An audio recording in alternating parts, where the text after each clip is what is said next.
ಯೋಹಾನನು ಬರೆದ ಸುವಾರ್ತೆ 11ನೇ ಅಧ್ಯಾಯ ಮೊದಲ 2 ಭಾಗಗಳನ್ನು ನಾವು ಕಲ್ತಿದ್ದೇವೆ. ಮೊದಲ ಭಾಗದಲ್ಲಿ 16ನೇ ವಚನದವರೆಗೆ ಅಲ್ಲಿ ಯೇಸು ಸ್ವಾಮಿ ಲಾಜರನ ವಿಷಯವಾಗಿ ತನ್ನ ಶಿಷ್ಯರ ಜೊತೆಯಲ್ಲಿ ಆತನು ಸಂಭಾಷಣೆ ಮಾಡಿದ್ದು.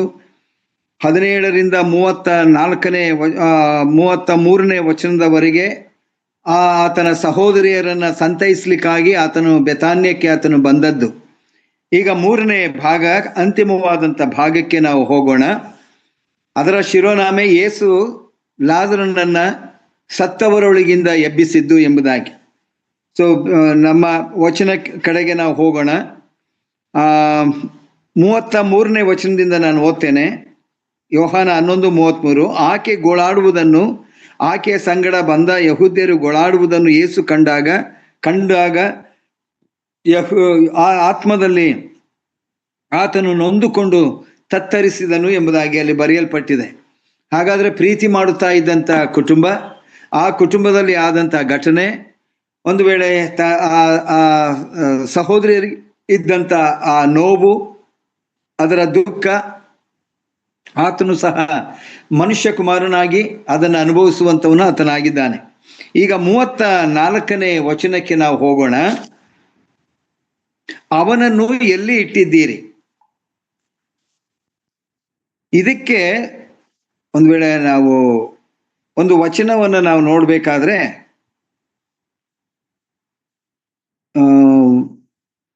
ಎಷ್ಟು 15ನೇ ವಚನ, ಲಾಜರನು ಸತ್ತು ಹೋದನು ಎಂಬುದಾಗಿ ಬರೆಯಲ್ಪಟ್ಟಿದೆ. ಸತ್ತವರನ್ನ ಎಲ್ಲಿಡ್ತಾರೆ? ಸಮಾಧಿಲಿ ಇಡ್ತಾರೆ. ಆ ಕಾಲದಲ್ಲಿ ಗವಿಲಿ ಇಡ್ತಾ ಇದ್ರು. ಯೇಸು ಸ್ವಾಮಿ ಒಂದು ಪ್ರಶ್ನೆಯನ್ನು ಆತನು ಕೇಳ್ತಾನಲ್ಲ, ಆತನನ್ನ ಎಲ್ಲಿಟ್ಟಿದ್ದೀರಿ ಎಂಬುದಾಗಿ. ಮನೆಯಲ್ಲಂತೂ ಇಲ್ಲ. ಆತನ ಒಂದು ವೇಳೆ ಆ ಶರೀರ, ಸತ್ತು ಹೋದಂತ ಶರೀರ ಮನೆಯಲ್ಲಿ ಇಲ್ಲ.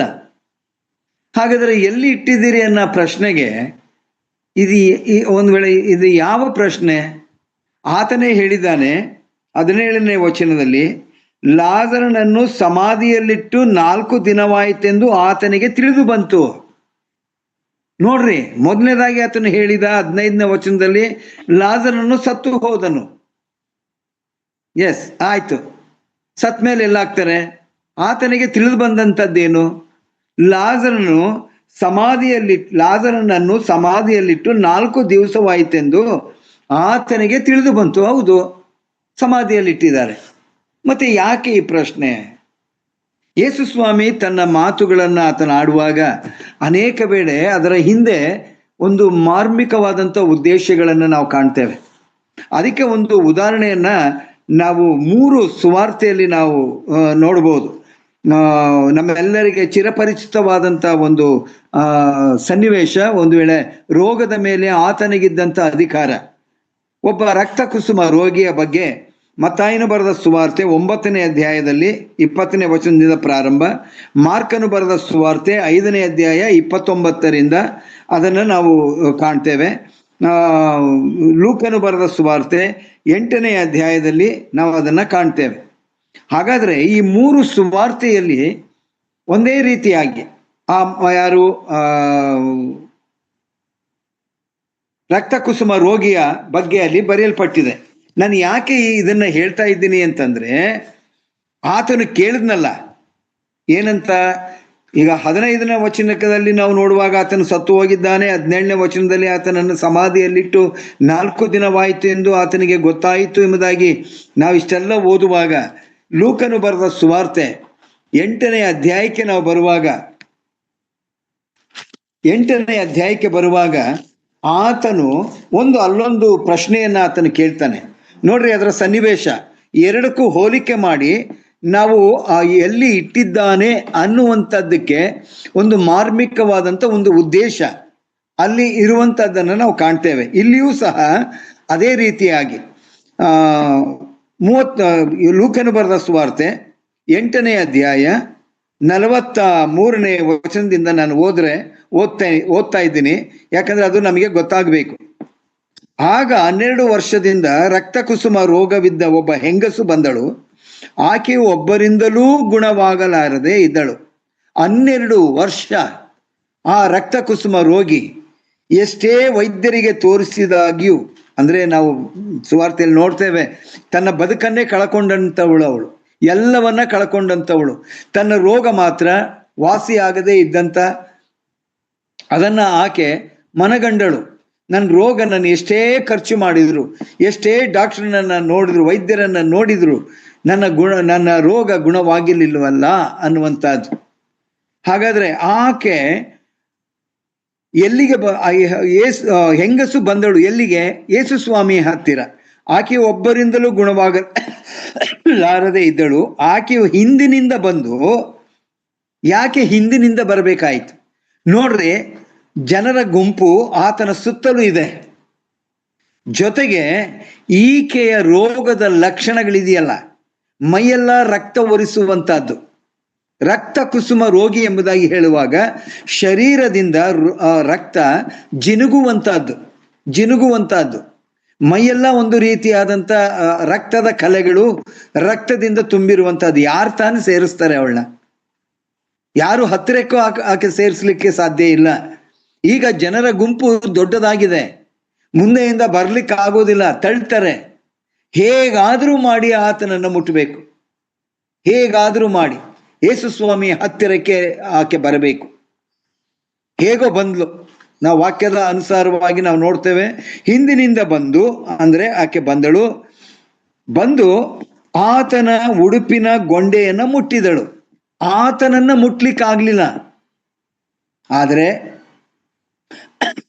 ಆತನು ಹಾಕಿಕೊಂಡಿದ್ದಂತ ಆ ಕಾಸ್ಟ್ಯೂಮ್, ಆತನ ಬಟ್ಟೆಯ ಗೊಂಡೆ, ಒಂದು ವೇಳೆ ದೊಡ್ಡ ನಿಲುವಂಗಿ, ಆ ನಡುಕಟ್ಟುಗಳಲ್ಲಿ ಆ ಗೊಂಡೆ ಆ ಒಂದು ಯಾವುದು ದಾರದ ಹಾಗೆ ಅಲ್ಲಿ ಗಂಟನ್ನ ಕಟ್ಟಿಕೊಳ್ತಾ ಇದ್ರು. ಅದು ಉದ್ದಕ್ಕೆ ಬಿಡ್ತಾ ಇದ್ರು. ನಡೆಯುವಾಗ ಅದು ಆಚೆ ಈಚೆ ಬರುವಂತದ್ದನ್ನ ನಾವು ಅನೇಕ ಚಿತ್ರಗಳಲ್ಲಿ ಅದನ್ನ ನೋಡಿದ್ದೇವೆ. ಅಂತ ಇರುವಾಗ ಅಂತ ಬಟ್ಟೆಯ ಗೊಂಡೆಯನ್ನ ಆಕೆ ಮುಟ್ಟಿದಳು. ಮುಟ್ಟುತ್ತಲೇ ಅಲ್ಲಿ ಬರೆಯುವಂತಹದ್ದು. ಆತನನ್ನ ಮುಟ್ಲಿಲ್ಲ. ಆದರೆ ನೋಡ್ರಿ, ಗಮನಿಸ್ರಿ, ಆತನ ಬಟ್ಟೆಯ ಗೊಂಡೆಯನ್ನ ಮುಟ್ಟಲು. ಬಟ್ಟೆಯೂ ಅಲ್ಲ, ಆ ಗೊಂಡೆ ಒಂದು ಗೊಂಡೆ ಮೀನ್ಸ್ ಒಂದು ಗೊಂಚಲು. ಆ ದಾರದ ಕೆಳಗಡೆ ಒಂದು ಗೊಂಚಲು, ಅದು ತಿರುಗಾಡುವಾಗ ಅದು ಹಿಂದೆ ಮುಂದೆ ಹೋಗುವಂತಹದ್ದು. ಬಹುಶಃ ಆ ಬಟ್ಟೆಯ ಗೊಂಡೆಯನ್ನ, ಗೊಂಚಲನ್ನ ಆಕೆ ಮುಟ್ಟಿದಳು. ಮುಟ್ಟುತ್ತಲೇ ಆಕೆಗೆ ರಕ್ತ ಹರಿಯುವುದು ನಿಂತಿತು. ಇದು ರಕ್ತ ಕುಸುಮ ರೋಗಿಯ ಲಕ್ಷಣ. ಮೈಯಿಂದ ರಕ್ತ ಹರಿಯುವಂತಹದ್ದು. ಯಾರೂ ಸೇರಿಸದೇ ಇದ್ದಂತಹ ಸ್ತ್ರೀ, ಎಲ್ಲರಿಂದ ತಿರಸ್ಕಾರ ಹೊಂದಿದಂತಹ ಸ್ತ್ರೀ, ಯೇಸು ಸ್ವಾಮಿಯನ್ನ ಆಕೆ ಸಂಧಿಸಬೇಕಾಗಿದೆ. ನನ್ನ ರೋಗವನ್ನ ವಾಸಿ ಮಾಡಲಿಕ್ಕೆ ಶಕ್ತನಾದಂಥವನು ಈತನೊಬ್ಬನೇ. ಆತನ ವಿಷಯಗಳು, ಅನೇಕರನ್ನ ಆತನು ಸ್ವಸ್ಥ ಮಾಡಿದಂಥ ವಿಷಯಗಳು ಆಕೆಯ ಕಿವಿಗೆ ಮುಟ್ಟಿದೆ. ಈಗ ಆತನು ಬಂದಂಥ ಸಮಯದಲ್ಲಿ ಆತನ ಬಳಿಗೆ ಆಕೆ ಹೋಗಿ ತನ್ನ ರೋಗವನ್ನ ಗುಣಪಡಿಸಿಕೊಂಡಿದ್ದಾಳೆ. ನೋಡ್ರಿ, ಈಗ ಮುಖ್ಯವಾಗಿ ಒಂದು ಸಂದೇಶ. ಆಗ ಯೇಸು, ಯಾವಾಗ? ಆಗ ಯೇಸು ಎಂಬುದಾಗಿ ಹೇಳುವಾಗ ಆತನ ಬಟ್ಟೆಯ ಗೊಂಡೆಯನ್ನ ಮುಟ್ಟಿದ ನಂತರ ಆಕೆ ಸ್ವಸ್ಥಳಾದಳು. ಮುಟ್ಟಿದ ನಂತರ ನನ್ನನ್ನ ಮುಟ್ಟಿದವರು ಯಾರು? ಇದು ಪ್ರಶ್ನೆನಾ? ಇದೊಂದು ಪ್ರಶ್ನೆ. ಯಾಕಂದ್ರೆ ಸುತ್ತಲೂ ಜನರಿದ್ದಾರೆ. ಆತನ ಬಳಿಗೆ ಹೋಗ್ಲಿಕ್ಕೆ ಸಾಧ್ಯವಿಲ್ಲದೆ ಇರುವಂತ ಮಟ್ಟಿಗೆ ಜನರಿದ್ದಾರೆ. ಅದನ್ನೇ ಪೇತ್ರನು ಇಲ್ಲಿ ಹಾಸ್ಯಭರಿತವಾದಂತ ರೀತಿಯಲ್ಲಿ ಹೇಳಿದ್ದಾನೇನೋ ಗೊತ್ತಿಲ್ಲ. ನೋಡ್ರಿ, ನನ್ನನ್ನ ಮುಟ್ಟಿದವರು ಯಾರು ಎಂದು ಒಂದು ಪ್ರಶ್ನೆಯನ್ನ ಹಾಕಿದ. ಎಲ್ರು ಅಲ್ಲಿದ್ದಂಥವರೆಲ್ಲ ನಾನಲ್ಲ ಅಂದಾಗ ಪೇತ್ರನು ಹೇಳ್ತಾನೆ, ಗುರುವೇ, ಎಷ್ಟೋ ಜನರು ನಿನ್ನನ್ನು ಒತ್ತೊತ್ತಿ ಮೀನ್ಸ್ ಮೈ ಮೇಲೆ ಬೀಳುವಂತಹದ್ದು, ಮೈ ಮೇಲೆ ಬೀಳುತ್ತಿದ್ದಾರಲ್ಲ ಅಂದನು. ಎಸ್, ನಿಜ. ಯೇಸು ಸ್ವಾಮಿಯನ್ನು ಹಿಂಬಾಲಿಸ್ತಾ ಇದ್ದಂತ ಜನರು ಆ ದೊಡ್ಡ ಕ್ರೌಡ್ ಆಗಿದೆ. ಯೇಸು ಸ್ವಾಮಿನ ಇವತ್ತಿನ ಹಾಗೆ ಯಾರು ಸೆಕ್ಯೂರಿಟಿ ಇಲ್ಲ. ಆ VIP ಗಳ ಹತ್ರ ಹೋಗ್ಲಿಕ್ಕೂ ಸಾಧ್ಯ ಇಲ್ಲ. ಅಂತ ಸೆಕ್ಯೂರಿಟಿ ಇವತ್ತು ಇದೆ. ಪ್ರಧಾನಿಗಳಾಗಿರ್ಬೋದು, ಮುಖ್ಯಮಂತ್ರಿಗಳಾಗಿರ್ಬೋದು, ಚೀಫ್ ಜಸ್ಟಿಸ್ ಆಗಿರ್ಬೋದು, ಅವ್ರಿಗೆ ಭಯಂಕರವಾದಂಥ ಸೆಕ್ಯೂರಿಟಿ. ಅವತ್ತು ಯಾರೇ ಸೆಕ್ಯೂರಿಟಿ, ಶಿಷ್ಯರಿದ್ರು ಏನು ಮಾಡೋಕ್ಕಾಯ್ತಾ ಇರಲಿಲ್ಲ. ಅಂತ ರೀತಿಯಲ್ಲಿ ಪೇತ್ರರು ಹಾಸ್ಯಭರಿತವಾಗಿ ಹೇಳಿರ್ಬೋದೇನೋ ಗೊತ್ತಿಲ್ಲ. ಎಲ್ಲರೂ ಮೈ ಮೇಲೆ ಬೀಳ್ತಾ ಇದ್ದಾರೆ, ಸ್ವಾಮಿ ಮುಟ್ದವ್ರು ಯಾರು ಅಂತ ಕೇಳ್ತೀಯಲ್ಲ ನೀನು. ಆಗ ಅಂತ ಹೇಳ್ತೇನೆ, ಎಷ್ಟೋ ಜನರು ಬೇಡ ಅವನಿಗೆ, ಎಷ್ಟೋ ಜನರು ಮೈ ಮೇಲೆ ಬೀಳ್ತಾ ಇದ್ದಾರೆ, ಯಾರು ಬೇಡ ಆತನಿಗೆ, ಅವರೆಲ್ಲ ಬೇಡ. ನೋಡ್ರಿ ಆತನ ಮಾತು ಏನು ನೋಡ್ರಿ, ಅಲ್ಲಿ ಯಾರೋ ಒಬ್ಬರು, ಅದು ದೈವಿಕವಾದಂತಹ ಗುಣ. ಮನುಷ್ಯ ಕುಮಾರನಾಗಿದ್ದರೂ ದೈವಿಕವಾದಂಥ ಅಂಶಗಳನ್ನು ಒಳಗೊಂಡಂತ ಯೇಸು ಸ್ವಾಮಿ ಹೇಳುವಂತ ಮಾತು, ಯಾರೋ ಒಬ್ಬರು ನನ್ನನ್ನು ಮುಟ್ಟಿದರು. ಅಷ್ಟು ಮಾತ್ರ ಹೇಳಲಿಲ್ಲ, ನನ್ನಿಂದ ಶಕ್ತಿಯು ಹೊರಟಿತೆಂದು ನನಗೆ ಗೊತ್ತಾಯಿತು. ನನ್ನಿಂದ ಶಕ್ತಿಯು ಹೊರಟಿತೆಂದು ನನಗೆ ಗೊತ್ತಾಯಿತು. ಆ ಸ್ಪರ್ಶ ಇದೆಯಲ್ಲ, ಆ ಸ್ಪರ್ಶದ ಹಿಂದೆ ಇರುವಂತಹ ಸಂಗತಿ ಯಾವುದು ಎಂಬುದಾಗಿ ಹೇಳುವಾಗ 48ನೇ ವಚನ, ಮಗಳೇ ನಿನ್ನ ನಂಬಿಕೆಯೇ ನನ್ನನ್ನು ಮುಟ್ಟಿತು. ಆ ಸ್ಪರ್ಶ ಆಕೆಯ ಫೇತ್, ನಂಬಿಕೆ ನಿನ್ನನ್ನು ಸ್ವಸ್ಥ ಮಾಡಿತು. ಸಮಾಧಾನದಿಂದ ಹೋಗು. ನನ್ನನ್ನು ಮುಟ್ಟಿದವರು ಯಾರೋ ಒಬ್ಬರು ಮುಟ್ಟಿದರು, ನನ್ನಿಂದ ಆ ಶಕ್ತಿ ಹೊರಟಿತು. ಆ ನಂಬಿಕೆಗೆ ಪ್ರತಿಫಲವಾಗಿ ತನ್ನ ಶಕ್ತಿಯನ್ನ ಆ ಮಗಳ ಮೇಲೆ ಆತನು ಕೊಡುವಾಗ ಅದು ಸಂಪೂರ್ಣವಾಗಿ ಗುಣವಾದಂಥದ್ದು. ಆಕೆ ನೋಡ್ರಿ, ಆ ಹೆಂಗಸು ತಾನು ಮರೆಯಾಗಿಲ್ಲವೆಂದು ತಿಳಿದು ನಡುಗುತ್ತಾ ಬಂದಳು. ಆತನಿಗೆ ಮರೆಯಾದದ್ದು ಒಂದೂ ಇಲ್ಲ. ನಾವುಗಳು ಆತನ ಬಳಿಗೆ ನಾವು ಹೋಗ್ತೇವೋ ಇಲ್ವೋ, ನಾವು ಆತನನ್ನ ಪ್ರೀತಿ ಮಾಡ್ತಾ ಇದ್ದೇವೋ ಇಲ್ಲವೋ, ನಾವು ಆತನನ್ನ ಸನ್ಮಾನಿಸ್ತಾ ಇದ್ದೇವೋ ಇಲ್ಲವೋ, ಆತನ ಅನ್ಯೋನ್ಯತೆಯನ್ನು ಬಯಸ್ತಾ ಇದ್ದೇವೋ ಇಲ್ಲವೋ, ಎಲ್ಲವೂ ಆತನಿಗೆ ಗೊತ್ತಿದೆ.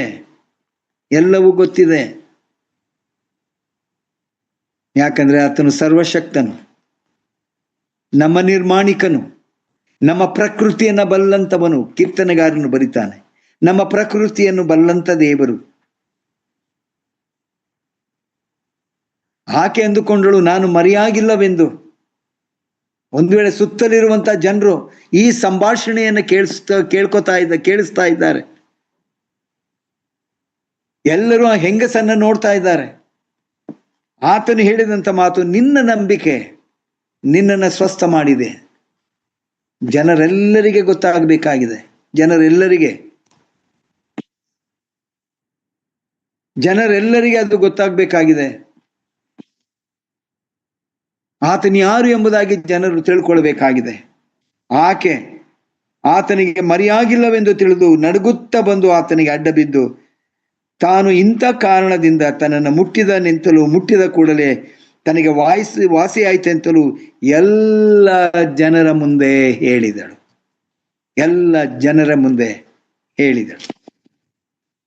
ಬ್ಯಾಕ್ ಟು ಜಾನ್, ಹಿಂದಕ್ಕೆ ಬರೋಣ. ಯೋಹಾನನು ಬರೆದ ಸುವಾರ್ತೆ. ಅವನನ್ನು ಎಲ್ಲಿ ಇಟ್ಟಿದ್ದೀರಿ? ಯೇಸು ಸ್ವಾಮಿಗೆ ಗೊತ್ತಿಲ್ವಾ? ಗೊತ್ತಿದೆ. ಜನರೆಲ್ಲ ಕೇಳಿಸಿಕೊಳ್ಳಬೇಕಾಗಿದೆ. ಆತನ ಎಲ್ಲಿದ್ದಾನೆ ಅನ್ನುವಂಥದ್ದು ಜನರಿಗೆ ತಿಳಿಯಬೇಕಾಗಿದೆ. ಎಸ್, ನನ್ನಿಂದ ಶಕ್ತಿ ಹೊರಟಿತು. ಎಲ್ಲಿ? ಆಗ ರಕ್ತ ಕುಸುಮ ರೋಗಿ. ಅದರ ಹಿಂದೆ ಒಂದು ದೊಡ್ಡ ನಂಬಿಕೆಯನ್ನ ಆತನಲ್ಲಿ ಕಾಣುವಂಥವನು, ಜನರು ಕಾಣುವಂಥವರು, ಜನರು ಕೇಳಿಸಿಕೊಳ್ಳಲಿ ಎಂಬುದಾಗಿ ಆತನು ಹೇಳಿದ. ಶತಾಧಿಪತಿಯ ಆಳಿಗೆ ಗುಣಪಡಿಸಿದ ನಂತರ ಶತಾಧಿಪತಿ ಹೇಳಿದಂತ ಮಾತು, ನೀನು ಒಂದು ಮಾತು ಹೇಳಿದರೆ ಸಾಕು, ನನ್ನ ಆಳಿಗೆ ಗುಣವಾಗ್ತದೆ. ಕೇಳಿಸಿಕೊಂಡ, ಹಿಂತಿರುಗಿ ನೋಡಿದ ತನ್ನ ಜನರನ್ನ. ಇಂತಹ ನಂಬಿಕೆಯನ್ನ ನನ್ನ ಜನರಲ್ಲಿ ಕಾಣಲಿಲ್ವಲ್ಲ. ಯೇಸು ಸ್ವಾಮಿಯ ಬಯಕೆ, ಆತನನ್ನ ಸಂಪೂರ್ಣವಾಗಿ ದೇವಕುಮಾರನು ಎಂಬುದಾಗಿ ನಂಬಿಕೆ ಇಡಬೇಕಾಗಿದೆ. ಪ್ರಿಯರೇ, ಆ ನಂಬಿಕೆ ನಮ್ಮನ್ನು ಸ್ವಸ್ಥ ಮಾಡುವಂಥದ್ದು. ಈಗ ಆತನು ಕೇಳುವಂಥ ಪ್ರಶ್ನೆ, ಆತನನ್ನು ಎಲ್ಲಿಟ್ಟಿದ್ದೀರಿ? ಆತನ ಸುತ್ತಲೂ ಅಲ್ಲಿ ಆ ಮನೆಯಲ್ಲಿ ಜನರಿದ್ದಾರೆ. ಆತನು ಕೇಳಿದ. ಅದಾದ ನಂತರ ಎರಡನೇದು, ಯೇಸು ಆತನು ಕಣ್ಣೀರಿಟ್ಟನು ಎಂಬುದಾಗಿ, ಯೇಸು ಸ್ವಾಮಿ ಕಣ್ಣೀರಿಟ್ಟನು ಎಂಬುದಾಗಿ ಅಲ್ಲಿ ಬರೆಯಲ್ಪಟ್ಟಿರುವಾಗ ಜನರಿಗೆ, ಒಂದು ವೇಳೆ ಅದನ್ನು ನೋಡಿದಂಥ ಜನರು, ಅಲ್ಲಿ ಬರೆಯಲ್ಪಟ್ಟಿದೆ, ಕಣ್ಣೀರಿಟ್ಟಾಗ ಯಹೂದ್ಯರು ನೋಡಿ, ಆಹಾ, ಈತನು ಅವನ ಮೇಲೆ ಎಷ್ಟೋ ಮಮತೆ ಇಟ್ಟಿದ್ದನು ಅಂದುಕೊಂಡರು.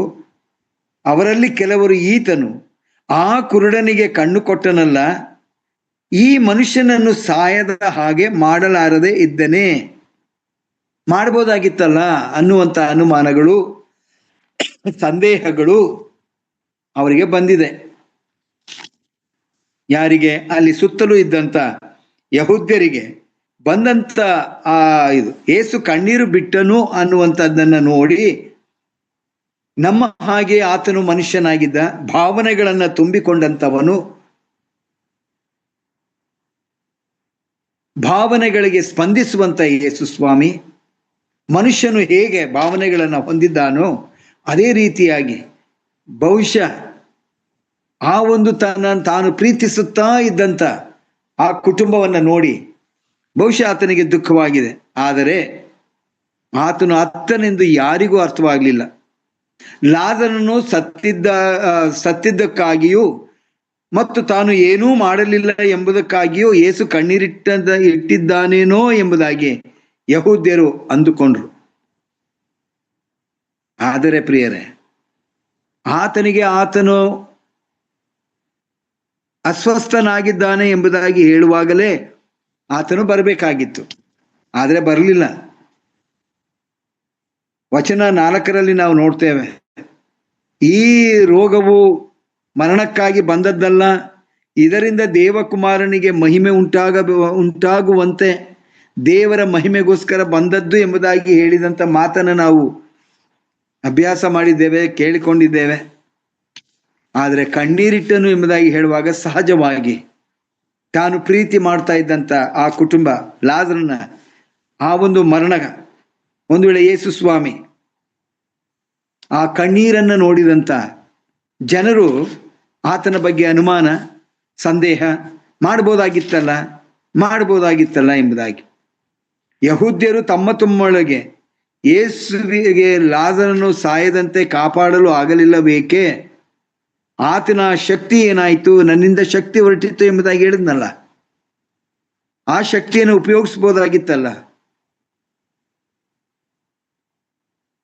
ಕಣ್ಣಿಲ್ಲದವರಿಗೆ ಕಣ್ಣು ಕೊಟ್ಟ, ಪಾರ್ಶ್ವವಾಯು ರೋಗಿನ ಗುಣಪಡಿಸಿದ, ಇನ್ನು ಅನೇಕ ಅದ್ಭುತ ಕಾರ್ಯಗಳನ್ನು ಮಾಡಿದ್ದಾನೆ, ಯಾಯೀರನ ಮಗಳನ್ನ ಬದುಕಿಸಿದ್ದಾನೆ. ಇದನ್ನೇ ಯಾಕೆ ಬದುಕಿಸ್ಲಿಲ್ಲ? ಬಹುಶಃ ಅವರಿಗೆ ಬಂದಂತ ಅನೇಕ ಸಂಗತಿಗಳು, ಮುಂದೆ ಏನ್ ಮಾಡ್ತಾನೆ ಅನ್ನುವಂಥದ್ದು ಅವರಿಗೆ ಗೊತ್ತಿಲ್ಲ. ಅದಕ್ಕಾಗಿಯೇ ಯೇಸು ಸ್ವಾಮಿ ಹೇಳಿದಂಥ ಮಾತು, ಆತನನ್ನ ಎಲ್ಲಿಟ್ಟಿದ್ದೀರಿ? ಬಹುಶಃ ಅವರ ಸ್ಥಿತಿಯನ್ನು ನೋಡಿ ಕಣ್ಣೀರಿಟ್ನೇನೋ, ಅಯ್ಯೋ ಇಷ್ಟೆಲ್ಲ ಮಾಡಿದ್ರು, ಇವರಿಗೆ ನಂಬಿಕೆ ಇಲ್ಲವಲ್ಲಪ್ಪ. ಮುಂದೆ ನಾವು ನೋಡೋಣ, ಮುಂದಕ್ಕೆ ಹೋಗೋಣ. ವಚನ 38, ಯೇಸು ತನ್ನಲ್ಲಿ ನೊಂದುಕೊಂಡು ಸಮಾಧಿಯ ಬಳಿಗೆ ಆತನು ಬಂದನು. ಅದು ಗವಿಯಾಗಿತ್ತು, ಅಂದರೆ ಆತನನ್ನು ಎಲ್ಲಿಟ್ಟಿದ್ರೋ ಆ ಸ್ಥಳಕ್ಕೆ ಆತನು ಬಂದು ಆತನು ನೋಡ್ತಾನೆ. ಸಾಮಾನ್ಯವಾಗಿ ಅವರ ಪದ್ಧತಿಯ ಪ್ರಕಾರ ಗವಿಯಲ್ಲಿ ಆ ಶವವನ್ನ ಇಟ್ಟು ಅದಕ್ಕೆ ಕಲ್ಲನ್ನ ಮುಚ್ಚುವಂತಹದ್ದು ಅವರ ಪದ್ಧತಿಯಾಗಿತ್ತು. ಕಲ್ಲನ್ನ ತೆಗೆದು ಹಾಕಿರಿ. ಒಂದು ವೇಳೆ ಆ ಗವಿಯ ಮುಂಭಾಗದಲ್ಲಿ ಇದ್ದಂತ ಆ ಕಲ್ಲನ್ನ ತೆಗೀರಿ ಎಂಬುದಾಗಿ ಆತನು ಹೇಳ್ತಾ ಇದ್ದಾನೆ. ಮೊದಲ ಸ್ಟೆಪ್, ಆತನ ಬಿಡುಗಡೆಗೆ ಮೊದಲ ಹಂತ, ಆ ಕಲ್ಲನ್ನ ತೆಗೆದು ಹಾಕಿರಿ ಅನ್ನಲು ತೀರಿ ಹೋದವನ ಅಕ್ಕನಾದ ಮಾರ್ತಳು, ಸ್ವಾಮಿ, ಅವನು ಸತ್ತು 4 ದಿನವಾಯಿತು. ಇದೆಂತ ನಂಬಿಕೆ!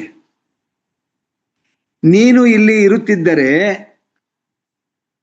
ವಚನ 21, ನೀನು ಇಲ್ಲಿ ಇರುತ್ತಿದ್ದರೆ ನನ್ನ ತಮ್ಮನು ಸಾಯುತ್ತಿರಲಿಲ್ಲ. ಎಸ್, ಆಕೆ ಹೇಳಿದ. ವಚನ 4ರಲ್ಲಿ ಈ ಮರಣಕರವಾದಂಥ ರೋಗ, ಅದರ ಮೂಲಕ ದೇವಕುಮಾರನಿಗೆ ಮಹಿಮೆ, ತಂದೆ ದೇವರ ಉಂಟಾಗುವಂತೆ ದೇವರ ಮಹಿಮೆಗೋಸ್ಕರ ಬಂದದ್ದು ಎಂಬುದಾಗಿ ಯೇಸು ಸ್ವಾಮಿ ಹೇಳ್ತಾರೆ. ಹೌದು, ನಿಜ. ವಚನ 23ರಲ್ಲಿ ಆಕೆ ಯೇಸು ಸ್ವಾಮಿ ಹೇಳ್ತಾರೆ, ನಿನ್ನ ತಮ್ಮನು ಎದ್ದು ಬರುವನೆಂದು ಹೇಳಿದಾಗ ಮಾರ್ತಳು ಹೇಳುವಂತ ಮಾತು, ಸತ್ತವರಿಗೆ ಕಡೆಯ ದಿನದಲ್ಲಿ ಪುನರುತ್ಥಾನವಾಗ್ತದೆ ಎಂಬುದಾಗಿ ಆಕೆ ಹೇಳಿದಾಗ 25ನೇ ವಚನ, ನಾನೇ ಪುನರುತ್ಥಾನವು ಜೀವವೂ ಆಗಿದ್ದೇನೆ, ನನ್ನನ್ನು ನಂಬುವವನು ಸತ್ತರು ಬದುಕುವನು, ಮತ್ತು ಬದುಕುತ್ತಾ ನನ್ನ ನಂಬುವ ಪ್ರತಿಯೊಬ್ಬವನು ಎಂದಿಗೂ ಸಾಯುವುದಿಲ್ಲ. ಇದನ್ನು ನಂಬ್ತೀಯಾ? ಹೌದು ಸ್ವಾಮಿ, ನಂಬ್ತೀನಿ ಅಂತ ಹೇಳಿ. ಆದ್ರೆ ಇಲ್ಲಿ ಹೇಳಂತ ಮಾತು, ಆತನು ಸತ್ತು 4 ದಿನವಾಯಿತು ಎಂಬುದಾಗಿ ಆಕೆ ಹೇಳ್ತಾಳೆ. ಇದು ನಮ್ಮ ನಂಬಿಕೆ. ಆತನು ಯಾರು ಎಂಬುದಾಗಿ ಗೊತ್ತಿದೆ, ಆತನ ಶಕ್ತಿ ಏನು ಎಂಬುದಾಗಿ ಗೊತ್ತಿದೆ, ಸತ್ತವರನ್ನ ಎಬ್ಬಿಸುವಂತವನು ಎಂಬುದಾಗಿ ಗೊತ್ತಿದೆ. ಆದರೂ ಅಪನಂಬಿಕೆ. ಬಹುಶಃ ನಾನು ಅನ್ಕೋತೀನಿ 4 ದಿನವಾಯಿತು ಎಂಬುದಾಗಿ ಹೇಳುವಾಗ ಆ ಶರೀರ ಹೇಗಾಗಿರ್ಬೋದು, ಸತ್ತವನ ಶರೀರ 4 ದಿವಸದಲ್ಲಿ ಏನಾಗಿರಬಹುದು ಎಂಬುದಾಗಿ ಆಲೋಚನೆ ಮಾಡೋಣ. ಅದು ಸಹಜವಾದಂಥ ಒಂದು ಪ್ರಕ್ರಿಯೆ. ಅದು ಕೊಳೆತು ಹೋಗುವಂತ ಸ್ಥಿತಿಗೆ ಬರ್ತದೆ. ಅಂತ ಸ್ಥಿತಿಯಲ್ಲಿ ಇದ್ದಾನೆ ನನ್ನ ತಮ್ಮ ಎಂಬುದಾಗಿ ಆಕೆ ಅಂದುಕೊಂಡು, ಆಕೆ ನೆನಪು ಮಾಡಿಕೊಂಡು ಯೇಸು ಸ್ವಾಮಿಗೆ ಹೇಳ್ತಾಳೆ, ಆತನು 4 ದಿನವಾಯಿತು ಎಂಬುದಾಗಿ. ನೋಡ್ರಿ, ಈಗ ನಾತ ಹುಟ್ಟಿದೆ ಎಂಬುದಾಗಿ ಹೇಳ್ತಾಳೆ. ಈಗ ನಾತ ಹುಟ್ಟಿದೆ. ಕಲ್ಲನ್ನು ತೆಗೆದಾಗ ಅದರ ವಾಸನೆ ಆಕೆಗೆ ಬಂದಿದೆ, ಅಂದರೆ ಶವ ಕೊಳೆತು ಹೋಗಿದೆ ಎಂಬುದಾಗಿ ಆಕೆಯ ಮಾತು. ಯೇಸು ಸ್ವಾಮಿ ಒಂದೇ ಒಂದು ಮಾತು ಹೇಳ್ತಾರೆ, ನೀನು ನಂಬಿದರೆ ದೇವರ ಮಹಿಮೆಯನ್ನ ಕಾಣುವಿ ಎಂಬುದಾಗಿ ಆತನು ಆಕೆಗೆ ಉತ್ತರವನ್ನ ಕೊಡುವಂಥದ್ದನ್ನು ನಾವು ಕಾಣ್ತೇವೆ ಪ್ರಿಯರೇ. ಹಾಗಾದ್ರೆ 40ನೇ ವಚನದಲ್ಲಿ ಆಕೆಗೆ ಇದ್ದಂಥ ಸಹಜವಾದಂಥ ಅಪನಂಬಿಕೆ ಇದನ್ನು ಮಾಡಬಲ್ಲನೋ ಎಂಬುದಾಗಿ ಆಕೆ ಅಂದುಕೊಂಡಳು. ವಚನ 41, ಆಗ ಕಲ್ಲನ್ನು ತೆಗೆದು ಹಾಕಿದಾಗ ಯೇಸು ಸ್ವಾಮಿ ಮಾಡಿದಂಥ ಪ್ರಾಮುಖ್ಯವಾದಂಥ ಒಂದು ಸಂಗತಿ, ಆತನು ಕಣ್ಣೆತ್ತಿ ನೋಡಿದ ತನ್ನ ದೇವರನ್ನ, ಆತ ನೋಡಿ ಹೇಳಿದ ಮಾತು, ನೀನು ನನ್ನ ಪ್ರಾರ್ಥನೆಯನ್ನು ಕೊಂಡಾಡ್ತೇನೆ. ನೀನು ನನ್ನ ಪ್ರಾರ್ಥನೆಯನ್ನು ಕೇಳಿದಕ್ಕೆ, ಇನ್ನು ಮಾಡಿದ ಪ್ರಾರ್ಥನೆ, ನೀನು ನನ್ನ ಪ್ರಾರ್ಥನೆಯನ್ನ ಕೇಳಿದಕ್ಕೆ ನಿನ್ನನ್ನ ಕೊಂಡಾಡ್ತೇನೆ. ನೀನು ಯಾವಾಗಲೂ ನನ್ನ ಪ್ರಾರ್ಥನೆಯನ್ನ ಕೇಳುವವನಾಗಿದ್ದಿ, ನನಗೆ ಗೊತ್ತೇ ಇದೆ. ನೋಡ್ರಿ, ಯೇಸು ಸ್ವಾಮಿ ಯಾವುದೇ ಕಾರ್ಯವನ್ನ ಮಾಡುವಾಗ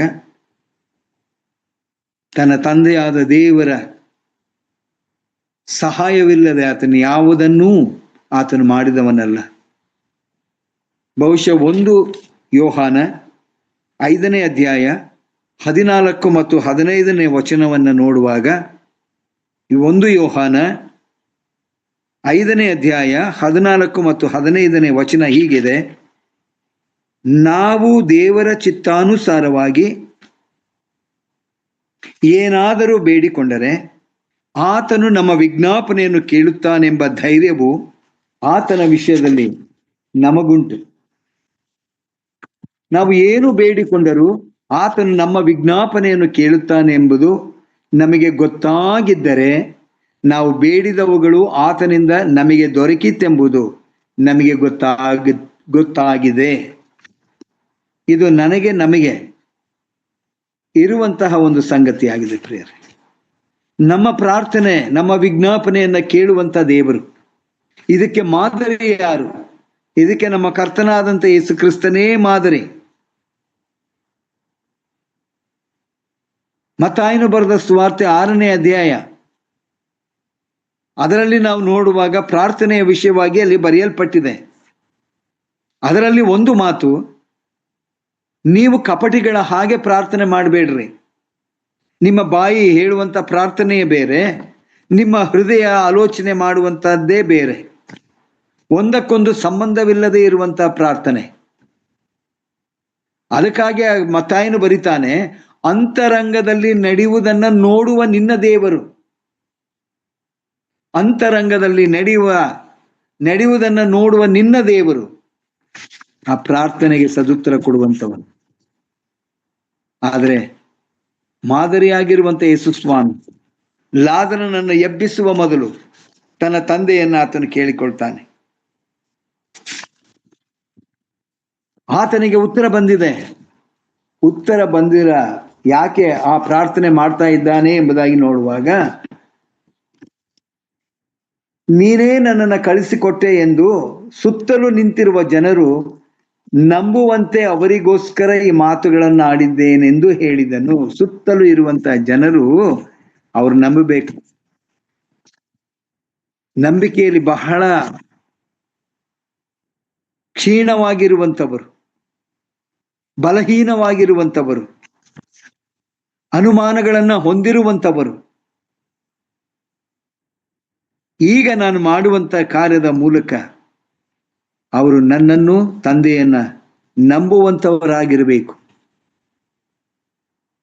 ನೋಡ್ರಿ, ಈ ಎಲ್ಲಾ ರೋಗಗಳನ್ನ ವಾಸಿ ಮಾಡಿದಾಗ ಯೇಸುಸ್ವಾಮಿ ಹೇಳ್ತಾ ಇದ್ದಂತ ಒಂದು ಮಾತು, ನಿಮ್ಮ ನಂಬಿಕೆಯೇ ನಿಮ್ಮನ್ನ ಸ್ವಸ್ಥ ಮಾಡಿಯದೆ, ಸಮಾಧಾನದಿಂದ ಹೋಗಿರಿ. ನಿಮ್ಮ ನಂಬಿಕೆಯೇ. ಆ ನಂಬಿಕೆ ಇಲ್ಲದೆ ನಮ್ಮ ಕಾರ್ಯಗಳು ಎಂದೂ ನಡೀಲಿಕ್ಕೆ ಸಾಧ್ಯವಿಲ್ಲ ಪ್ರಿಯರೇ. ಅಲ್ಲಿ ಸುತ್ತಲೂ ಇದ್ದಂತ ಜನರು ಮುಂದೆ ಏನಾಗ್ತದೆ ಎಂಬುದಾಗಿ ಕುತೂಹಲದಿಂದ ಅವರು ನೋಡುವಾಗ ಆತನು ಜೋರಾಗಿ ಕಣ್ಣೆತ್ತಿ ಆತನು ನೋಡಿದ. ಕೀರ್ತನೆಗಾರನು ಬರಿತಾನಲ್ಲ, 121ನೇ ಕೀರ್ತನೆ 1 ಮತ್ತು 2, ನಾನು ಕಣ್ಣೆತ್ತಿ ಪರ್ವತ ಕಡೆಗೆ ನೋಡ್ತೇನೆ, ನನ್ನ ಸಹಾಯವು ಎಲ್ಲಿಂದ ಬರುತ್ತದೆ? ಭೂಮಿಯ ಆಕಾಶಗಳನ್ನು ನಿರ್ಮಿಸಿದ ಯೆಹೋವನಿಂದಲೇ ಸಹಾಯವು ಬರ್ತದೆ. ನಾನು ಕಣ್ಣೆತ್ತಿ ನೋಡಬೇಕಾಗಿದೆ. ನನಗೆ ಸಹಾಯ ಬೇಕು ಎಂಬುದಾಗಿ ಹೇಳುವಾಗ ನಾವು ಕಣ್ಣೆತ್ತಿ ಆ ಪರ್ವತ ಮೀನ್ಸ್ ಆತನ ಉನ್ನತವಾದಂತ ಸ್ಥಿತಿಯಲ್ಲಿರುವಂತ ನನ್ನ ದೇವರು, ಸರ್ವಶಕ್ತನಾಗಿರುವಂತ ನನ್ನ ದೇವರನ್ನ ನಾವು ಕಾಣಲೇಬೇಕಾಗಿದೆ. ಆತನು ಸಹಾಯವನ್ನ ಕೊಡುವಂಥವನು. ಈ ನಂಬಿಕೆ ಇದೆಯಲ್ಲ, ಕಣ್ಣನ್ನು ಯಾಕೆ ಎತ್ತಬೇಕೆಂಬ ನಂಬಿಕೆ, ನಾನು ಕಣ್ಣೆತ್ತಿ ನೋಡುವಾಗ ಆತ ನನಗೆ ಕೊಡುವಂಥವನು ಎಂಬ ನಂಬಿಕೆ ನಮ್ಮಲ್ಲಿರಬೇಕು. ಅದನ್ನೇ ಸ್ವಾಮಿ ಸುತ್ತಲೂ ಇರುವಂತ ಈ ಜನರು, ನೀನು ನನ್ನನ್ನು ಕಳಿಸಿಕೊಟ್ಟೆ ಎಂಬುದಾಗಿ ಅವರು ನಂಬಬೇಕಾಗಿದೆ. ಶಿಷ್ಯರನ್ನ ಒಂದು ಬಾರಿ ಕೇಳ್ತಾನೆ, ನೀವು ನನ್ನನ್ನು ಯಾರನ್ನುತ್ತೀರಿ? ಸಾಮಾನ್ಯ ಜನರು ನನ್ನನ್ನು ಏನಂತಾರೆ, ನೀವು ನನ್ನನ್ನು ಏನಂತೀರಿ, ಯಾರು ಅಂತ ಹೇಳ್ತೀರಿ? ಎಲ್ಲರೂ ತಿಳ್ಕೊಳ್ಬೇಕಾಗಿದೆ. ಈತನು ತಂದೆಯಾದ ದೇವರ ಬಳಿಯಿಂದ ಬಂದವನು ಎಂಬುದಾಗಿ ತಿಳ್ಕೊಳ್ಬೇಕಾಗಿದೆ. ಈತನು ದೇವಕುಮಾರನು ಎಂಬುದಾಗಿ ತಿಳ್ಕೊಳ್ಬೇಕಾಗಿದೆ. ಈಗ ಆತನು ಹೇಳಿದ್ದಾನೆ. ಇದಾದ ನಂತರ ವಚನ 43, ಇದನ್ನು ಹೇಳಿದ ಮೇಲೆ ದೊಡ್ಡ ಶಬ್ದದಿಂದ ಆತನು ಕೂಗಿದ. ಏನಂತ ಕೂಗಿದ? ಹೆಸರನ್ನ ಹಿಡಿದು ಕೂಗ್ತಾ ಇದ್ದಾನೆ, ಲಾಜರನ್ನೇ ಹೊರಗೆ ಬಾ. ಎಲ್ಲಿಂದ? ಸಮಾಧಿಯಿಂದ ಹೊರಗೆ ಬಾ. ಸಮಾಧಿಯನ್ನು ಎಕ್ಸ್ಪ್ಲೈನ್ ಮಾಡಲಿಕ್ಕೆ ನಮಗೆ ಸಮಯ ಸಾಲೋದಿಲ್ಲ ಪ್ರಿಯರೇ. ಸಮಾಧಿ ಅದು ಕತ್ತಲೆಯ ರಾಜ್ಯ, ಜೀವವಿಲ್ಲದೆ ಇರುವಂತಹ ರಾಜ್ಯ.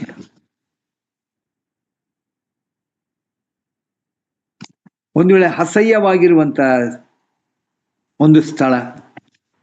ಆ ಸ್ಥಳದಿಂದ ಈಗ ಆತನು ಹೊರಗಡೆಗೆ ಬರಬೇಕು. ಕತ್ತಲೆಯಿಂದ ಬೆಳಕಿಗೆ ಆತನು ಬರಬೇಕಾಗಿದೆ. ಈಗ ಆತನು ಕೂಗುತ್ತಾ ಇದ್ದಾನೆ. ಯೇಸು ಕೂಗಿ ಹೇಳಿದಂತ ಮಾತು, ಲಾಜರನ ಕಿವಿಗೆ ಅದು ಬಿದ್ದಿದೆ. What A wonderful voice! ಆ ಶಬ್ದ, ಲಾಜರನೇ ಎದ್ದು ಹೊರಗೆ ಬಾ, ಎದ್ದು ಹೊರಗೆ ಬಾ. ಆತನ ಕರೆ ವಿಧವಾದಂತ ರೀತಿಯಲ್ಲಿ ಆತನು ನಮ್ಮನ್ನ ಕರೆಯುವಂತವನು ಆತನಾಗಿದ್ದಾನೆ ಪ್ರಿಯರೇ. ಇದಕ್ಕೆ ಈಗ ಲಾಜರನು ಆ ಶಬ್ದವನ್ನ ಆತನು ಕೇಳಿದ.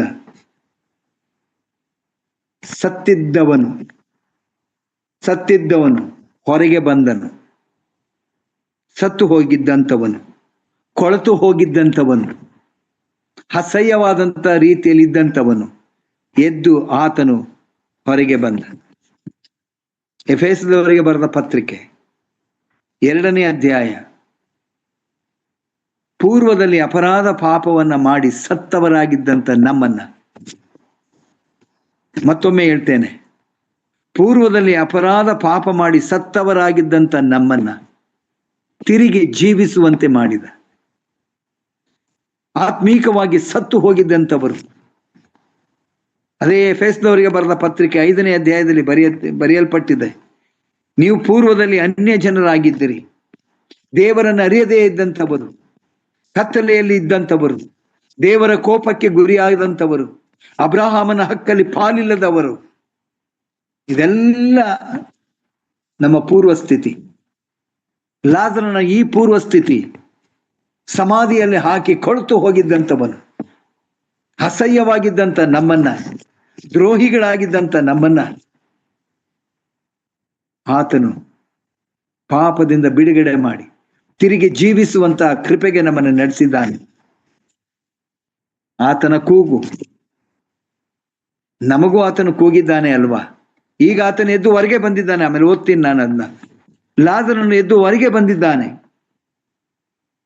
ಅವನ ಮುಖವು ಕೈ ಪಾವಡದಿಂದ ಸುತ್ತಿತ್ತು. ಸಾಮಾನ್ಯವಾಗಿ ಯಹೂದ್ಯರ ಒಂದು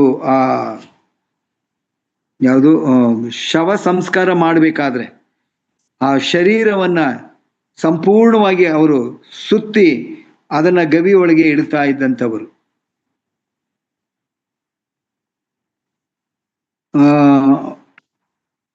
ಯಾಕೆ ಆ ರೀತಿಯಾದಂಥ ಸಂಪ್ರದಾಯ? ಒಂದು ವೇಳೆ ನಮಗೆ ಅದು ಗೊತ್ತಿಲ್ಲ. ಮುಖದಿಂದ ಕಾಲಿನವರೆಗೂ ಫುಲ್ ಬಾಡಿನ ಬಟ್ಟೆಯಲ್ಲಿ ಸುತ್ತಿ ಅವರು ಅದನ್ನ ಇಡ್ತಾ ಇದ್ರು. ಇವತ್ತು ಬಿಡ್ರಿ, ಅದೊಂದು ಕೆಫಿನ್ ಬಾಕ್ಸ್ ಅಲ್ಲಿ ಹಾಕಿ ಅದನ್ನ ಇಟ್ಟು ಮಣ್ಣಲ್ಲಿ ಅದನ್ನ ಹಾಕ್ತಾರೆ, ಅದು ಬೇರೆ. ಆದ್ರೆ ಆ ಕಾಲದಲ್ಲಿ ಸಂಪೂರ್ಣವಾಗಿ ದೇಹವನ್ನೇ ಬಟ್ಟೆಯಿಂದ ಸುತ್ತಿ ಅದನ್ನ ಇಡ್ತಾ ಇದ್ರು. ಯೇಸು ಅವರಿಗೆ ಹೇಳ್ತಾನೆ, ಅವನನ್ನ ಬಿಚ್ಚಿರಿ. ಯಾವುದರಿಂದ ಬಿಚ್ಚಬೇಕು? ಆ ಬಟ್ಟೆಯಿಂದ ಆತನನ್ನ ಬಿಚ್ಚಬೇಕು. ಹಾಗಾದರೆ ಬಟ್ಟೆ ನಮ್ಮ ಪೂರ್ವ ಸ್ವಭಾವವಾದಂಥ ಪಾಪದ ಬಂಧನದಲ್ಲಿ ಸಿಕ್ಕಿಕೊಂಡಂಥವ್ರು ನಾವು. ಅದೇ ಎಫೆಸದವರಿಗೆ ಬರೆದ ಪತ್ರಿಕೆ 2ನೇ ಅಧ್ಯಾಯದಲ್ಲಿ ಬರೆಯಲ್ಪಟ್ಟ ಹಾಗೆ, ನೀವು ಇಹಲೋಕಚಾರಕ್ಕನುಗುಣವಾಗಿ ನಡೆಕೊಂಡಂಥವರು, ಈ ಲೋಕದ ಅಧಿಪತಿಯ ಸಂಬಂಧದಲ್ಲಿ, ಇಹಲೋಕದ ಆಚಾರಗಳಿಗೆ ಸಂಬಂಧವಾದಂಥ ರೀತಿಯಲ್ಲಿ ಬಂಧಿಸಲ್ಪಟ್ಟಂಥವರು ನಾವು. ಪಾಪದಿಂದ ಬಂಧಿಸಲ್ಪಟ್ಟಂಥವರು ನಾವು. ಆತನನ್ನ ಅಂದ್ರೆ ಸೈತಾನನನ್ನ ಹಿಂಬಾಲಿಸುತ್ತಾ ಇದ್ದಂಥವರು ನಾವು. ಆದರೆ ಮಹಾ ಕರುಣಾನಿಧಿಯಾದ ದೇವರು ನಮ್ಮನ್ನು ಪ್ರೀತಿ ಮಾಡಿ ಕ್ರಿಸ್ತನೊಂದಿಗೆ ನಮ್ಮನ್ನು ಎಬ್ಬಿಸಿದ್ದಾನೆ ಎಂಬುದಾಗಿ. ಅವನನ್ನು ಬಿಚ್ಚಿರಿ. ಯಾವುದರಿಂದ? ಆ ಬಂಧನದಿಂದ ಬಿಚ್ಚಿರಿ. ನಮ್ಮನ್ನ ಪಾಪದ ಬಂಧನದಿಂದ ಆತನು ಬಿಚ್ಚಿದ್ದಾನೆ. ಅದಕ್ಕೆ ಕ್ರಯ ತನ್ನನ್ನೇ ತಾನು ಒಪ್ಪಿಸಿಕೊಟ್ಟಂತವನು. ಹಾಗಾದ್ರೆ ಪ್ರಿಯರೇ, ಆ ದೊಡ್ಡ ಶಬ್ದ, ನಾನು ನಮಗಾಗಿ ಆತನು ಕೂಗುವಂತ ಒಂದು ಶಬ್ದವನ್ನು ನಾವು ಹೀಗೆ ಕೇಳ್ತೇವೆ. ಇದೇ ಯೋಹಾನನು ಬರೆದ ಸುವಾರ್ತೆ 12ನೇ ಅಧ್ಯಾಯ 44ನೇ ವಚನದಿಂದ ನಾನು ಓದ್ತೇನೆ. 44ನೇ ವಚನದಿಂದ, ಇದು ನಮಗೆ ಆತನ ಕೂಗು. ಲಾಜರನೇ ಎದ್ದು ಹೊರಗೆ ಬಾ, ಆತನು ಕೂಗಿದ. ಲಾಜರನ ಕಿವಿಗೆ ಆ ಮಾತು ಕೇಳಿಸಿತು. ಜೀವವಿಲ್ಲದೆ ಇದ್ದಂಥ ಶವ, ಕೊಳ್ತು ಹೋಗಿದ್ದಂಥ ಶವ ಜೀವ ಪಡ್ಕೊಂಡು ಅದು ಎದ್ದು ಹೊರಗೆ ಬಂದಿದೆ. ನೋಡ್ರಿ, ಒಂದು ಸಂಗತಿ, ಆತನನ್ನ ಸುತ್ತಲೂ ಬಟ್ಟೆಯನ್ನು ಹಾಕಿದ್ರು, ಆದರೂ ಆತನ ಎದ್ದು ಬಂದಿದ್ದಾನೆ. ಆ ಕೂಗಿನ ಶಬ್ದ ಇದೆಯಲ್ಲ, ಆ ಶಬ್ದ ಆತನನ್ನು ಎಬ್ಬಿಸಿದೆ. ಈಗ ನನ್ನನ್ನು ನಮ್ಮನ್ನು ಆತನು ಕೂಗ್ತಾ ಇದ್ದಾನೆ. 12ನೇ ಅಧ್ಯಾಯ 44ನೇ ವಚನ. ಯೇಸು ಕೂಗಿ ಹೇಳಿದ ಮಾತು ಏನೆಂದರೆ, ನನ್ನನ್ನು ನಂಬಿದವನು ನನ್ನನ್ನೇ ನಂಬುವವನಲ್ಲ, ನನ್ನನ್ನು ಕಳಿಸಿಕೊಟ್ಟ ಆತನನ್ನು ನಂಬುವವನಾಗಿದ್ದಾನೆ. ಮತ್ತು ನನ್ನನ್ನು ನೋಡುವವನು ನನ್ನನ್ನು ಕಳಿಸಿಕೊಟ್ಟ ಆತನನ್ನು ನೋಡುವವನಾಗಿದ್ದಾನೆ. ನನ್ನನ್ನು ನಂಬುವ ಒಬ್ಬನಾದರೂ ಕತ್ತಲೆಯಲ್ಲಿ ಇರಬಾರದೆಂದು ನಾನು ಬೆಳಕಾಗಿ ಲೋಕಕ್ಕೆ ಬಂದಿದ್ದೇನೆ. ಲಾಜರನಾದರನು ಕತ್ತಲೆಯಲ್ಲಿ ಆತನನ್ನು ಹಾಕಿದರು, ಗವಿಯಲ್ಲಿ ಆತನನ್ನು ಹಾಕಿದರು.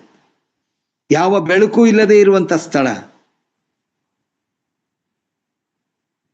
ಯಾವ ಶಬ್ದವೂ ಕೇಳದೆ ಇರುವಂತ ಸ್ಥಳ ಆ ಸಮಾಧಿಯಾಗಿತ್ತು. ಆತನು ಕೂಗಿದ ಶಬ್ದವನ್ನ ಕೇಳಿದ, ಎದ್ದು ಬಂದಿದ್ದಾನೆ. ಇವತ್ತು ಯೇಸು ಸ್ವಾಮಿ ನನ್ನನ್ನು ನಮ್ಮನ್ನ ಕೂಗ್ತಾ ಇದ್ದಾನೆ. ನನ್ನನ್ನು ನಂಬುವವನು, ಅಲ್ಲಿ ಸುತ್ತಲೂ ಇದ್ದಂತ ಜನರು, ದೇವರು ನನ್ನನ್ನು ಕಳಿಸಿಕೊಟ್ಟ ಆತನು ಇವನೇ ಎಂಬುದಾಗಿ ನಂಬಬೇಕೆಂಬುದಾಗಿ ಬಯಸಿದಂತ ಯೇಸು ಸ್ವಾಮಿ ಇವತ್ತು ನಮಗೆ ಆತನು ಕೂಗಿ ಹೇಳುವಂತ ಮಾತು, ನನ್ನನ್ನು ನಂಬುವವನು ನನ್ನನ್ನು ಕಳಿಸಿಕೊಟ್ಟ ಆತನನ್ನು ನಂಬುವವನಾಗಿದ್ದಾನೆ. ನನ್ನನ್ನು ನೋಡುವವನು ನನ್ನನ್ನು ಕಳಿಸಿಕೊಟ್ಟ ಆತನನ್ನು ನೋಡುವವನಾಗಿದ್ದಾನೆ. ನನ್ನನ್ನು ನಂಬುವ ಒಬ್ಬನಾದರೂ ಕತ್ತಲೆಯಲ್ಲಿ ಇರಬಾರದೆಂದು, ಸೈತಾನನ ಬಂಧನದಲ್ಲಿ ಇರಬಾರದೆಂದು, ಸತ್ತು ಹೋದಂಥ ಸ್ಥಿತಿಯಲ್ಲಿ ಇರಬಾರದೆಂದು ನಾನು ಬೆಳಕಾಗಿ ಲೋಕಕ್ಕೆ ಬಂದಿದ್ದೇನೆ. ಯಾವನಾದರೂ ನನ್ನ ಮಾತುಗಳನ್ನು ಕೇಳಿದರೂ ಕೈಕೊಂಡು ನಡೆಯದೇ ಹೋದರೆ ನಾನೇ ಅವನಿಗೆ ತೀರ್ಪು ಮಾಡುವುದಿಲ್ಲ. ಲೋಕಕ್ಕೆ ತೀರ್ಪು ಮಾಡುವುದಕ್ಕಾಗಿ ನಾನು ಬಂದಿಲ್ಲ, ಲೋಕವನ್ನು ರಕ್ಷಿಸುವುದಕ್ಕಾಗಿ ಬಂದಿದ್ದೇನೆ. ನನ್ನನ್ನು ಲಕ್ಷ್ಯ ಮಾಡದೆ, ನನ್ನ ಮಾತುಗಳನ್ನು ಅಂಗೀಕರಿಸದೇ ಇರುವವನಿಗೆ ತೀರ್ಪು ಮಾಡುವಂತಹದ್ದು ಒಂದು ಇದೆ. ಅದು ಯಾವುದೆಂದರೆ, ನಾನು ಆಡಿದ ಮಾತು ಅದೇ ಅವನಿಗೆ ಕಡೆಯ ದಿನದಲ್ಲಿ ತೀರ್ಪಾಗುವುದು ಎಂಬುದಾಗಿ. ಪ್ರಿಯರೇ, ಲಾಜರನ ಮೂಲಕ ನಮಗೆ ಕೊಡುವಂತ ಎಚ್ಚರಿಕೆಯ ಮಾತುಗಳು, ನನ್ನನ್ನು ನಂಬುವವನು ತೀರ್ಪಿಗೆ ಗುರಿಯಾಗುವುದಿಲ್ಲ. ಅಲಕ್ಷ್ಯ ಮಾಡಬೇಡ್ರಿ. ಆತನ ಕರೆಯನ್ನ, ಆತನ ನಮ್ಮನ್ನು ಕೂಗುವಾಗ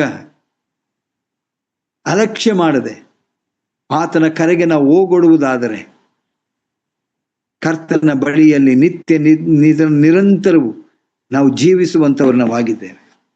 ಹಾಗಾದ್ರೆ ಬಿಚ್ಚಿರಿ, ಅವನು ಹೋಗಲಿ. ಎಲ್ಲಿಗೆ ಹೋಗ್ಬೇಕು?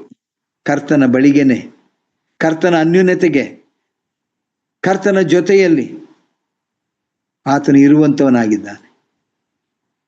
ನಮ್ಮನ್ನ ಆತನು ಕರೆದಾತನು ಸುಮ್ಮನೆ ಕರೆಯುವುದಿಲ್ಲ, ತನ್ನ ಅನ್ಯೋನ್ಯತೆಗೆ, ತನ್ನ ಸಹವಾಸಕ್ಕಾಗಿ ಆತನು ಕರೆಯುವಂಥವನು. ಪ್ರಿಯರೇ, ಎಲ್ಲಿಗೆ ನಾನು ಮುಗಿಸ್ತೇನೆ. ಮರಣದ ಮೇಲೆ ತನ್ನ ಅಧಿಕಾರವನ್ನು ಸ್ಥಾಪಿಸಿದಂತ ದೇವರು ಲಾಜರನ ಮೂಲಕ ನಮ್ಮನ್ನ ಕರೆದಿದ್ದಾನೆ. ನಮ್ಮನ್ನ ಆ ಒಂದು ಪಾಪದ ಬಂಧನದಿಂದ ಬಿಚ್ಚಿದ್ದಾನೆ. ಬಿಚ್ಚಿರಿ, ಹೋಗಲಿ. ಎಲ್ಲಿಗೆ? ಆತನ ಬಳಿಗೆ. ಕರೆದಾತನು ನಂಬಿಗಸ್ತನು. ನಾವು ಆತನ ಬಳಿಗೆ ನಾವು ಹೋಗಬೇಕೇ ಹೊರತು ಲೋಕದ ಕಡೆಗಲ್ಲ. ಲೋಕದ ಕಡೆಗೆ ನಾವು ಹೋಗುವುದಾದರೆ ಆ ಒಂದು ದಿನ ನಮಗೆ ತೀರ್ಪು ಆಗ್ತದೆ. ಆ ತೀರ್ಪು ಏನು ಎಂಬುದಾಗಿ ನಮ್ಮೆಲ್ಲರಿಗೆ ಗೊತ್ತಿದೆ. ಅದನ್ನು ನಾವು ತಪ್ಪಿಸಿಕೊಳ್ಳಿಕ್ಕಾಗುವಂತೆ ಕರ್ತನ ಅನ್ಯೋನ್ಯತೆಯಲ್ಲಿದ್ದು ಆತನ ಕೂಗನ್ನ ಕೇಳುವಂಥವರು, ಆ ಕೂಗಿಗೆ ಸ್ಪಂದಿಸುವಂಥವರು ನಾವಾಗಿರುವುದಾದರೆ ಕರ್ತನು ನಮ್ಮನ್ನು ಆಶೀರ್ವದಿಸ್ತಾನೆ. ದೇವರ ವಾಕ್ಯಗಳನ್ನು ಆಶೀರ್ವದಿಸಲಿ. ಆತನ ನಾಮಕ್ಕೆ ಸ್ತೋತ್ರವಾಗಲಿ. ಆಮೇನ್.